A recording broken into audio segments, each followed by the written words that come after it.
Napoleon Hill, God is in control.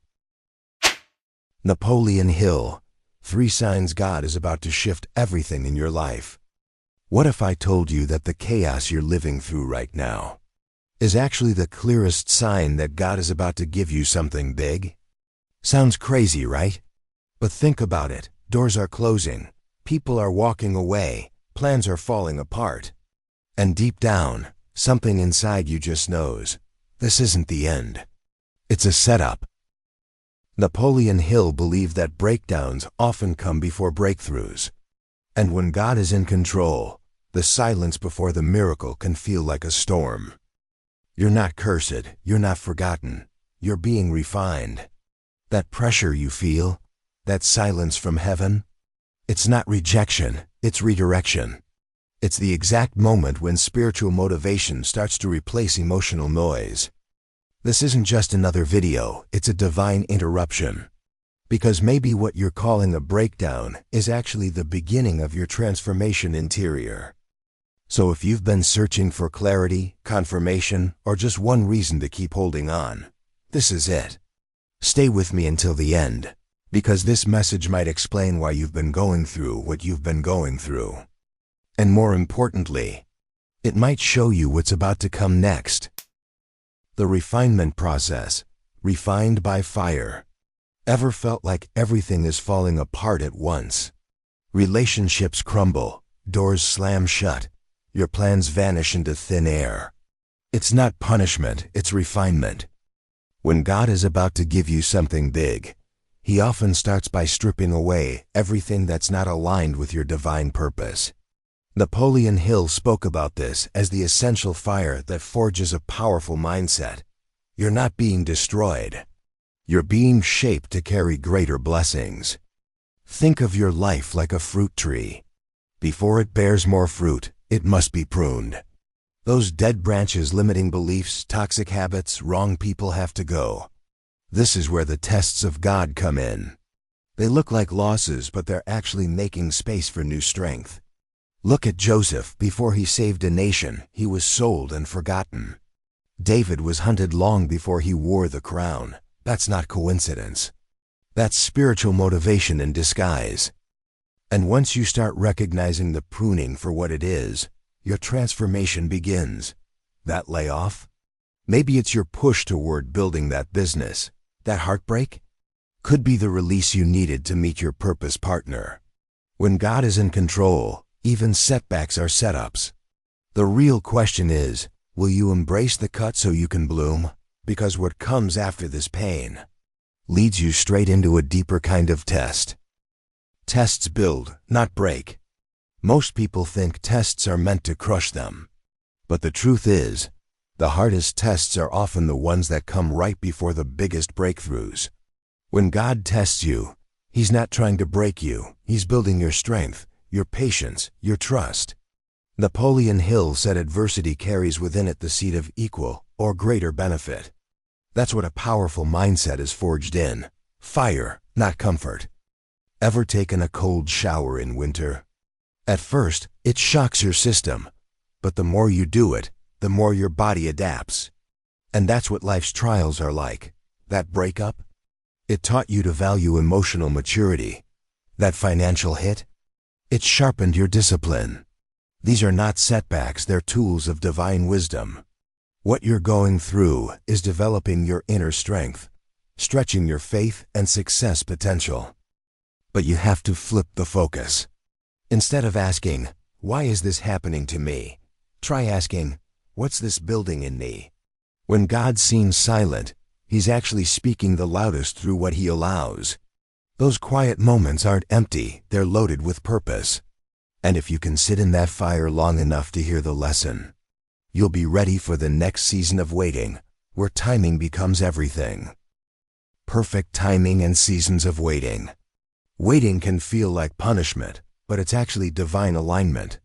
When nothing's moving on the outside, God is often shifting everything on the inside. Napoleon Hill taught that patience isn't passive, it's power under control. Delay is not denial. Sometimes God puts you on pause not because you're forgotten, but because your foundation is still being poured. Nature gets it right. Spring is for planting, summer is for working, autumn is for harvesting, and winter? Winter is for stillness, but under the frozen ground, roots are growing. That unseen work is building a mindset powerful enough to hold the future you're praying for. Want to be married? Lead? Build something meaningful? That waiting season is your training ground. Don't waste it wishing it away, invest in it. Read books like Think and Grow Rich, write out your vision, start refining your skills. Build quietly while others are sleeping on you. The silence of God isn't rejection, it's a holy setup. Because when the breakthrough comes, it won't come gradually, it'll come suddenly. But you'll only be able to handle it if you use the wait to grow roots. Stirring the spirit and loss of satisfaction. Have you ever felt unsettled, even when everything looks fine on the outside? That's not confusion, it's a holy nudge. When God stirs your spirit, it usually starts with a quiet discomfort.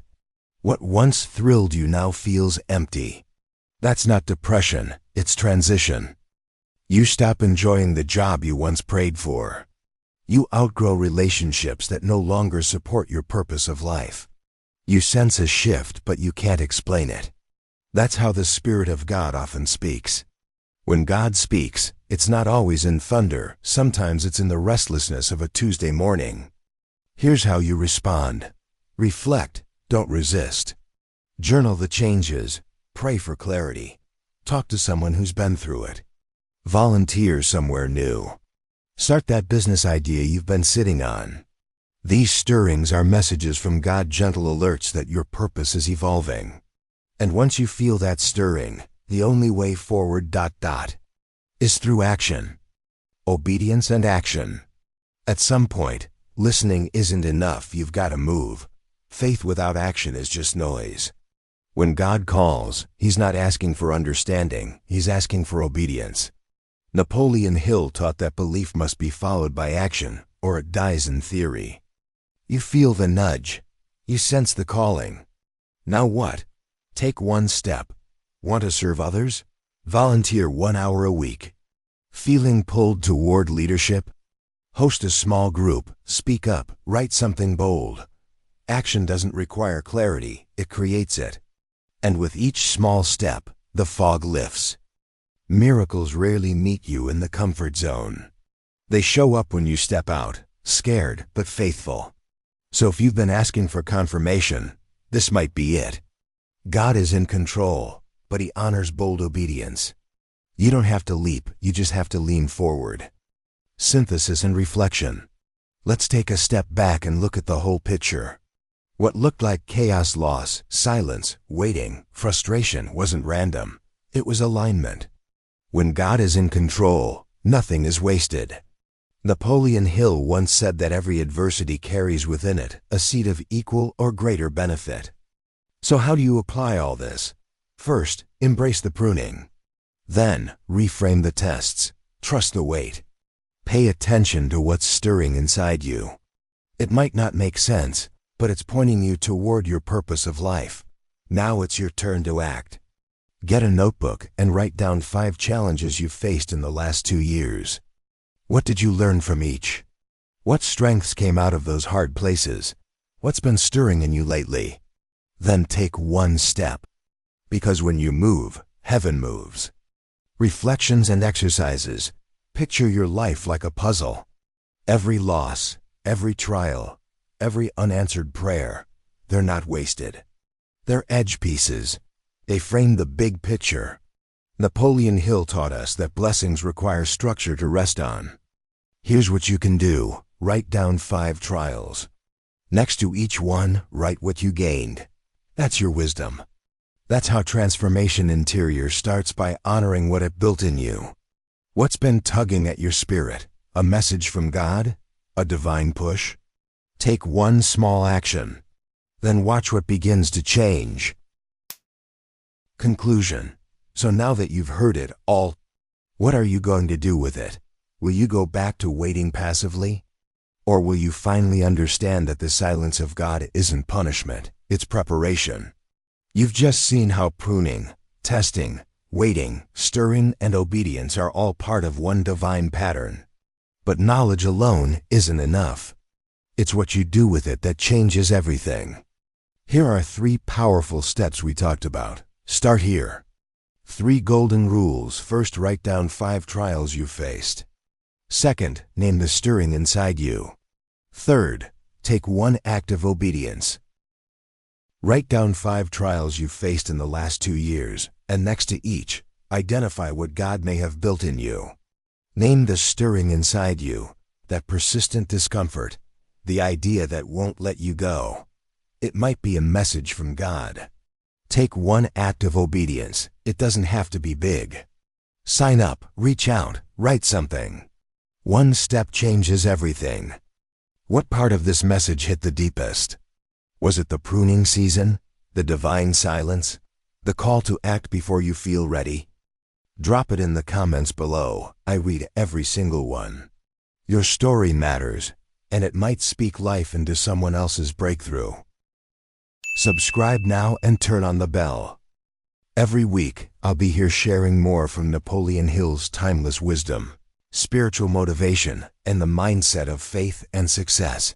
And trust me, you don't want to miss what God is about to reveal next. Your breakthrough may be closer than you think.